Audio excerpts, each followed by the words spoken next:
Good afternoon, everyone. I'm Ken Candido from Chicago. I'm a professor of clinical surgery and anesthesiology at the University of Illinois College of Medicine.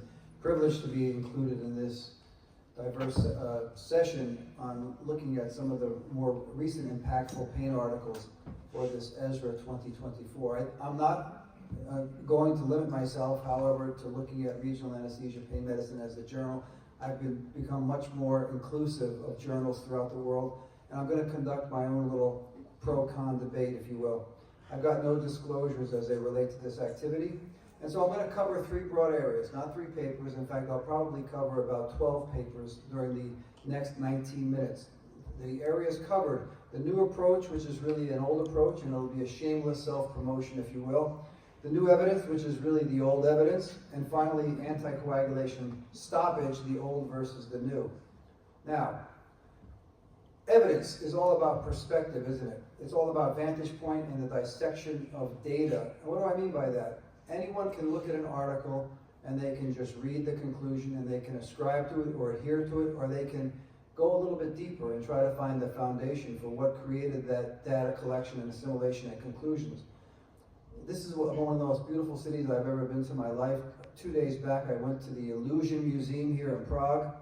You see here Nikola Tesla. Everyone can recognize, if we're looking through this one lens, that this represents Tesla. But as we dissect it and go a little further and deeper, we see that this is really a conglomerate of all sorts of unrelated parts. We've got engine motor parts, we've got a washing machine, we've got a ghetto blaster, if you will. We've got all sorts of things that, and somebody came to the conclusion that by mixing all this information, like mixing data, we could somehow come to a consensus that represents Tesla. And really, that's what literature is all about. That's what dissecting the literature is all about. It's about which point of the spectrum you are as you look at the data, how it was created, who created it, what their intent was, do they have any secondary gain motivation, and so forth. I want to talk a little bit about early perspectives on lumbar herniated nucleus pulposus. Two surgeons practicing in the Boston area in the United States, called Mixter and Barr, identified in 1934, so 90 years ago, that radiculopathy was secondary to mechanical nerve root compression. And at that time, 90 years ago, surgery was the only option to relieve patients of their symptomatology. We all know, of course, surgical results were then and are now about 40% likely to lead to failure. And in fact, Mixter and Barr, for all their work, along with Schmerl in Germany, were incorrect. Schmerl, of course, who described Schmerl's nose through the end plate, but Mixter and Barr suggested that a herniated disc was a chondroma, a tumor of connective tissue that was liberated from the disc. So they had the idea somewhat correct, but they were wrong. So we have, through the genesis then of how to manage pain, for 25 years we only had surgery. In 1960, a neurosurgeon at the Cleveland Clinic named Gardner first injected lumbar epidural steroids for the management of radiculopathic pain. And we all, fundamentally, for chronic pain docs, we use this. Lyman Smith, who was practicing nearby where I practice in Chicago, in 1963 came up with a chymopapane intradiscal injection, which was discontinued about 20 years ago after 7 cases of fatal anaphylaxis occurred, but that was out of 135,000 patients treated. I told you I'm going to give a quick little shameless self-promotion. Here's a paper that was just accepted for publication 3 weeks ago. I want to just talk briefly about it. It's a phase 3 randomized double-blind sham-controlled trial of SI6603 in patients with radicular leg pain associated with lumbar disc herniation. I conducted a significant portion of the study. We had 341 patients. And all patients who met inclusion criteria had nerve root impingements seen by pre-procedural MRI. They had pain that was persisting for less than 12 months but greater than 6 weeks. They had all undergone conservative therapies, including the use of NSAIDs, physical therapy, epidural steroid injections, and chiropractic treatment. We injected them with this enzymatic degradation that works basically on endoperoxidases. It's lyophilized. It comes, we mix it with saline. We injected 1.25 units of this substance into the intervertebral disc under fluoroscopic imaging.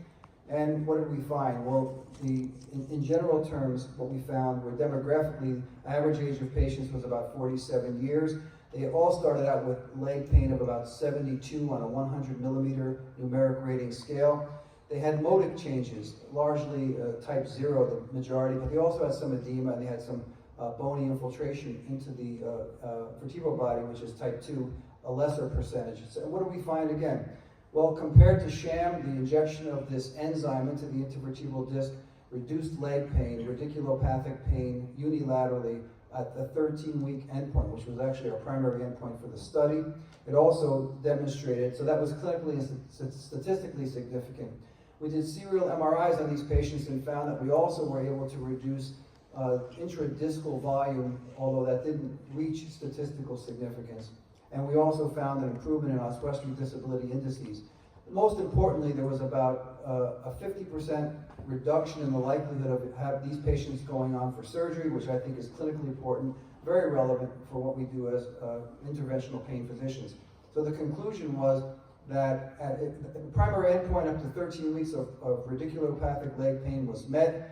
Clinically and statistically, adverse events were small. They averaged minimal nuisance type things like headache and backache were pretty prevalent, about 70% in both groups, the sham. And the sham consisted of putting a needle through the back, going towards the annulus, but not puncturing the annulus, injecting nothing. And of course, we do see some changes in imaging findings, which again, the significance of that remains to be determined. Now I want to talk about, again, do my own pro-con debate, and I will use RAPM articles to support my pro position. I read this great paper, which came out of the Netherlands a few years back. It's called Evidence-Based Interventional Pain Medicine According to Clinical Diagnoses. And if you read this paper, you won't do any interventions for your patients with chronic pain. The paper basically says that the evidence is very weak for interventional pain medicine. I included Jan van Zunder. He's one of my friends. He and I have authored papers together. I took this picture on my way over here from the hotel, and he and I wrote a paper and published it in the Lancet a couple of years back on low back pain. But I also want to show how he's taking two different positions on the same exact topics.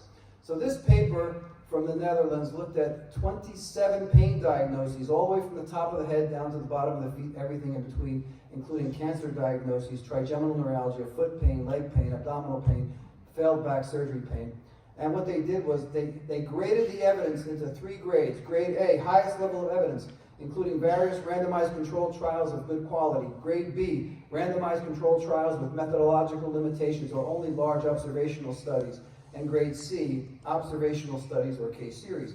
They only found 4 conditions in these 27 medical conditions, 4 entities, which had grade A evidence. So that was neurolytic celiac plexus block for cancer, tonic use of spinal cord stimulation for failed back surgery syndrome, DRG stimulation for radiculopathic type pain, and radio frequency adjacent to the dorsal root ganglion. Everything else was either limited or non-existent. So let's take a look at this, because I'll show you how some of the articles from RAPM debunk this entire paper, or the paper in almost its entirety.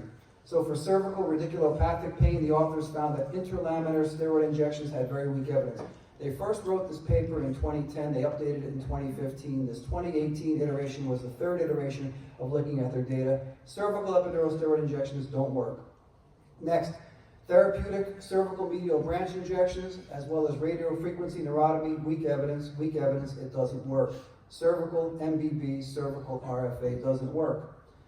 Lumbosacral radicular pain due to disc herniation, lumbar epidural steroid injections, doesn't work, whether it's interlaminar or transforaminal. Spinal cord stenosis injections, including the injection of corticosteroids for pain associated with lumbar spinal stenosis, moderate, against, meaning not only does it not work, you ought not to use it. Look at CRPS. Now we know that a lot of things don't work for CRPS. Those of us who are interventionalists almost always do sympathetic blocks for our patients. Moderate against. That means not only does it not work, the evidence is in disfavor of sympathetic blocks. The only thing that had some modest benefit was spinal cord stimulator use. Herpes zoster, well, that's a little bit of good news. Epidural corticosteroid injections with or without local anesthetics in the acute phase of zoster, that works, at least moderately. Intracarpal corticosteroid injections, again, some modest benefit. And neurolytic celiac plexus block, I already told you, that appears to have the highest level of evidence in this review. And the authors are well known. Chris Vissers, as I said, some of the biggest names in the European theater. So let's talk about debunking some of that report, if you will. One of the papers that I contributed to, it was in 2021 in the journal Pain Physician, about epidural interventions in the management of chronic spinal pain. This was along the ACIP guidelines. Our levels of evidence were not A, B, and C. They were 1, 2, 3, 4, and 5, but a similar methodological approach. Level 1 is strong evidence. Evidence obtained from multiple relevant, high-quality, randomized controlled trials. Level 2, moderate. That would be B, according to the Netherlands paper. Evidence obtained from at least one relevant, high-quality RCT, or multiple relevant, moderate, or low-quality RCTs. And level 3, evidence obtained from at least one relevant, moderate, low-quality randomized trial. So what we found is, in contradistinction to the Netherlands paper, that the level of evidence is 1 in favor of using either an interlaminar, a transforaminal, or caudal epidural steroid injection with fluoroscopic guidance in the lumbar spine for managing pain of a radiculopathic nature. Not level 2, not level 3, level 1, the highest level of medical evidence. And for spinal stenosis, again, unlike the paper from the Netherlands, we found that the level of evidence was actually moderate. It's level 2 in favor of injecting corticosteroids through an epidural needle for spinal stenosis. Now, and I pointed out Jan van Junder, he's a friend, so I'm not trying to beat him up either way, a really good friend, but he actually contributed to the ESRA guidelines, the consensus practice guidelines and interventions for cervical facet pain as well as lumbar facet pain. And you see his name prominently featured here. This is published in the journal RAPM in 2022. And the authors found, after a critical look at the same evidence we just all looked at, that cervical medial branch RFA does provide, but may provide benefit to well-selected individuals. And I won't go through the entire iteration of how they came to that conclusion. Again, he's an author here from a 2020 RAPM paper, Consensus Practice Guidelines and Interventions for Lumbar Facet Joint Pain from a multi-specialty international working group. And again, unlike their conclusion in the paper from the Netherlands, now they say medial branch blocks should be the prognostic screening test of choice before lumbar facet RFA, and the evidence is strong in favor of lumbar facet RFA. So you see, this is about perspective. Like I showed you, who's looking at the data? From what perspective? What is their vantage point, like we showed you with the Nikola Tesla? We also looked at this same information here. This is a facet joint interventions paper that I contributed to called Comprehensive Evidence-Based Guidelines for Facet Joint Interventions in the Management of Chronic Spinal Pain. And these are the ACIP guidelines. And we found, again, for the lumbar spine, unlike the Netherlands paper, the level of evidence is 1 to 2, with moderate to strong strength of recommendations for diagnostic procedures as well as for the performance of radiofrequency neurotomy. So not evidence against the procedure, but actually evidence moderately in favor of. For the cervical spine, the same thing. We found, after looking at every single paper in the published literature from the beginning of time, that the evidence was level 2 with a moderate strength of recommendation in favor of cervical diagnostic medial branch blocks and in favor of cervical radiofrequency neurotomy. Now, why is this important? Why am I trying to debunk a paper from my good friends, from some of the most distinguished investigators on this continent? Well, I'm doing it because in the United States, we do not get reimbursed for procedures that aren't supported by high levels of scientific evidence. Again, it's perspective. It would be like looking at the Nikola Tesla collage. The people that run the insurance companies are only looking at the very end. They're not looking at the big picture. And again, not only was the data in favor of radio frequency by our group, but also here's a paper by Tim Deere, DeWood, Syed, and others from ASPEN. ASPEN stands for the American Society of Pain and Neuroscience. The consensus statement is that cervical medial branch RFA neurotomy is graded level 1A, the highest level of evidence in favor for cervical, and also for lumbar. Lumbar medial branch radiofrequency neurotomy has a level of evidence in favor of it of level 1A, again in contradistinction to what our colleagues in the Netherlands had published a few years earlier. They also found decent levels of evidence for things like lateral sacral branch RFA, genicular nerve, hip joint RFA, and occipital neurotomy RFA. I'm going to finish up now by talking a little bit about anticoagulation. Again, this is one of my favorite papers. This is what ESRA has published in regional anesthesia, several iterations of this paper, interventional spine and pain procedures in patients on antiplatelet and anticoagulant medications. You can see the authors, Sam Narouz, Dr. Benzon, Dr. Provenzano, and others who are well attended at this meeting, presidents and past presidents of ESRA. And the paper is very important, and it's pretty much a framework for how we conduct interventional pain practices across the world. What I loved about this paper, this iteration of this paper, was that they codified procedures as high risk, intermediate risk, and low risk. And I do all of these, as many of you do. Spinal cord stimulator trial and implant, high risk, intermediate risk, cervical, lumbar epidural injections, transforaminal, and low risk. Things like peripheral nerve blocks, trigger point injections, and so forth. But what was beautiful about this paper as well was that they really went through and dissected the different types of medications and when you needed to discontinue them prior to high-risk procedures, intermediate-risk procedures, and low-risk procedures. So if you look at the NSAIDs, obviously not all NSAIDs are created equal. We've got those with a very short half-life, like diclofenac, and you can basically stop, if you choose to, stop it for 1 day. And then drugs like meloxicam, where you might need 4 days of discontinuation before sticking the needle in the cervical or lumbar spine. And drugs like peroxicam, you might need 10 days of discontinuation. They also looked at other drugs like the P2Y12 inhibitors, and they give you this schema. I'm not going to go through it in detail, about when you would stop Plavix, 5 to 7 days, for example, before you would stick a needle in a patient's spine for a higher risk procedure. They looked at things like other anticoagulants, Coumadin, stop it for 5 days, check the international normalized ratio, hope to have an international normalized ratio of less than or equal to 1.2 before sticking a needle in the patient's cervical spine or lumbar spine. And finally, they looked at other things like the non-vitamin K antagonists, oral anticoagulants. Again, we don't see these drugs that commonly because a lot of our patients are not using these drugs, but I've always used this as a great reference. I pull it up immediately on my phone or my computer before I have an interventional procedure on somebody using a medication that I'm not extremely familiar with. And so I also contributed to a different review of this. Again, this was in Pain Physician in 2019, so not that long ago. And the reason why I included this to kind of offset my own pro-con with the RAPM article was because there is some controversy about stopping anticoagulant medications in high-risk patients, isn't there?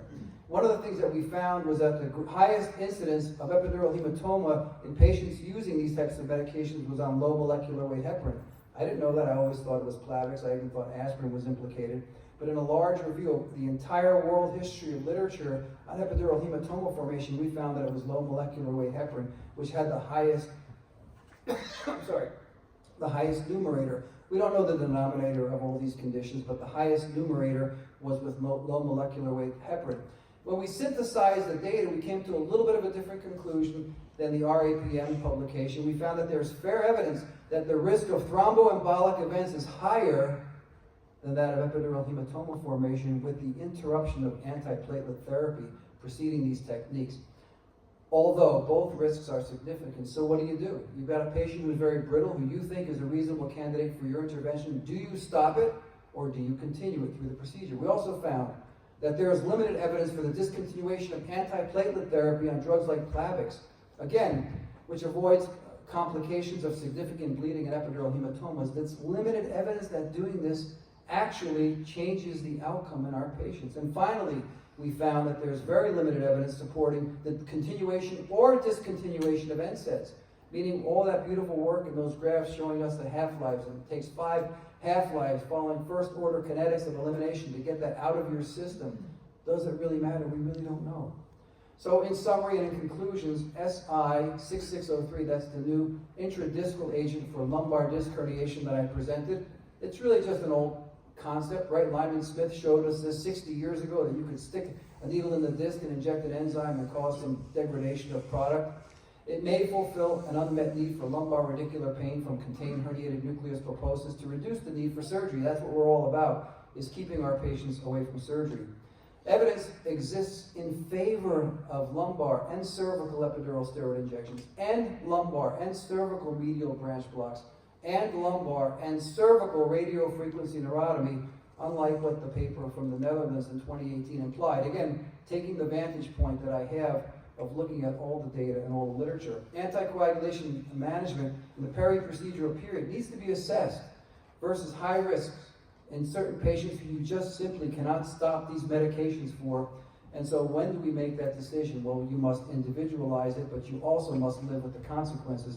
Finally, read the literature carefully. Seek to do a deep dive on topics which are essential to your own unique practice of medicine. And thank you for your time and attention.